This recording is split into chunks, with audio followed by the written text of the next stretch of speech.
Most cars made after 1980 do not have points and condensers in the distributor, and this makes the tune-up relatively easy. I'm about to do a basic tune-up on this car. Come on, let me show you. 4 cylinders, 6 cylinders, 8 cylinders. 4 spark plugs, 6 spark plugs, 8 spark plugs. Locate your wires. Remove the wires. If they're all in line and they're all different lengths, they'll go back on quite easily. If they run all over the motor, you might want to label them so you get them back on the right spark plug when you put them back together. Remove the spark plugs. Remove all of the spark plugs. We need to compare all the spark plugs. We'll get this one out and compare it against a new plug. A used plug should have a tan color to it. It shouldn't be black. It shouldn't be sooty. It shouldn't have any buildup on it.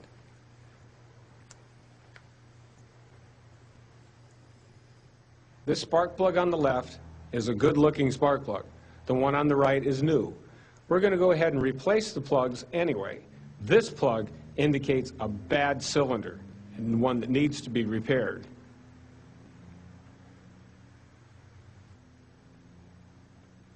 First thing we need to do before we install the plugs is check the gap.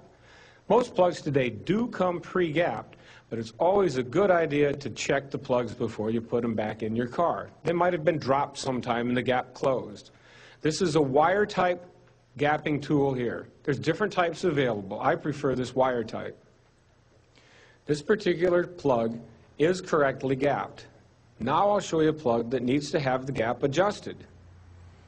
Checking the gap with the wire, it's too wide. By using the gapping tool on the end of the wire gauge, I'm able to close the gap to the correct distance.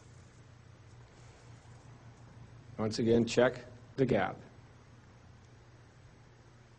Tighten it up just a little bit more by bending the ground a little closer to the electrode. Good fit there. When putting your spark plugs back into the cylinder head, if you can, do it by hand. Get the thread started by hand. This will avoid any cross-threading. Nothing worse than a cross-threaded spark plug in a cylinder head. Many spark plugs today have a crush washer that acts as a gasket between the cylinder head and the spark plug. Tighten it up to the point that you feel the washer on the cylinder head, and then turn it a quarter or half a turn more as you feel the gasket crush.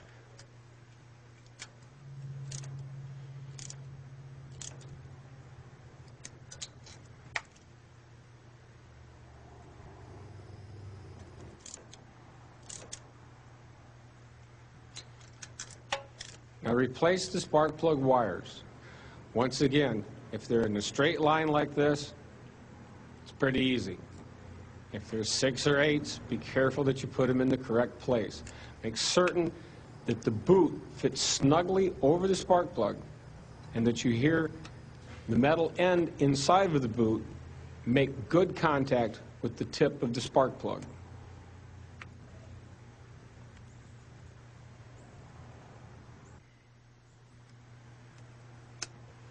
If you have any standoffs, that's little stanchions that keep the spark plug wires away from the hot exhaust manifold, be certain that you put the spark plug wires back into them. Next, we're going to change the distributor rotor and inspect the distributor cap. In this case, there's a little plumbing in the way. This is an air induction hose. If there's something in the way, it's easier quite often to get it out of the way rather than try to work around it. Distributor caps are generally held on by 2 screws or 2 bolts or 2 bolts with screw slots in them. Using an appropriate tool, a screwdriver or a small socket, remove the bolts. What we're going to be looking for inside of the distributor cap is any wear, any dirt, anything that just doesn't quite look right.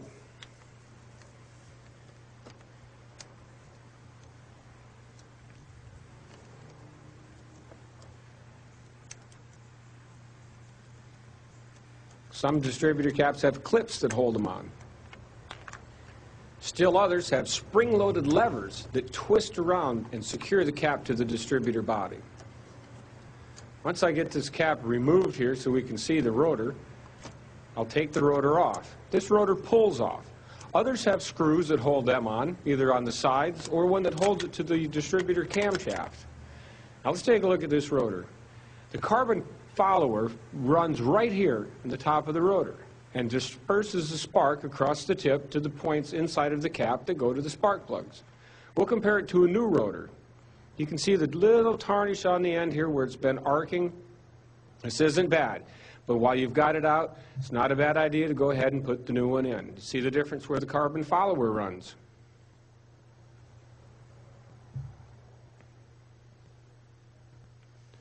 Let's inspect the inside of the distributor cap. This is where all the sparking occurs. The rotor flies around in here very, very rapidly and disperses the spark to each of these terminals that goes directly to the spark plug. You see a small buildup here of deposits on the electrodes. This is the carbon follower. You want to make sure that it is in there, that it hasn't worn away. Everything will look good inside of that cap. Now let's put everything back together. Distributor rotor on the shaft correctly. To fit the distributor cap, generally there's notches that it goes into. It's difficult to get them on incorrectly, but you'll want to be sure that it is seated properly against the distributor body. These screws that we're putting back in don't have to be extremely tight. You just want them secure. Once again, make sure that the cap is seated properly against the distributor body.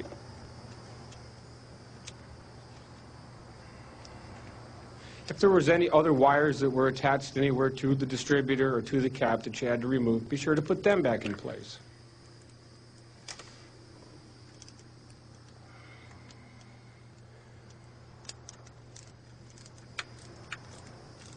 Inspect the boots where the boots attach to the distributor cap.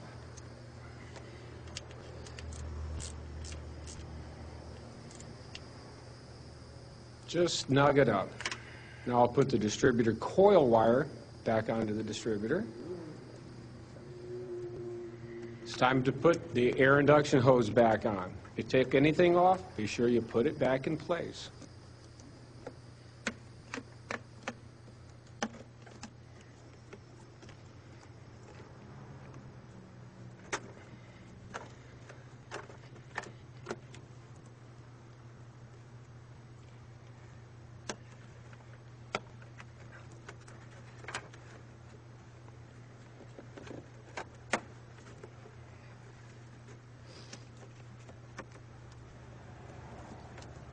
Now that everything is back in place, start your engine.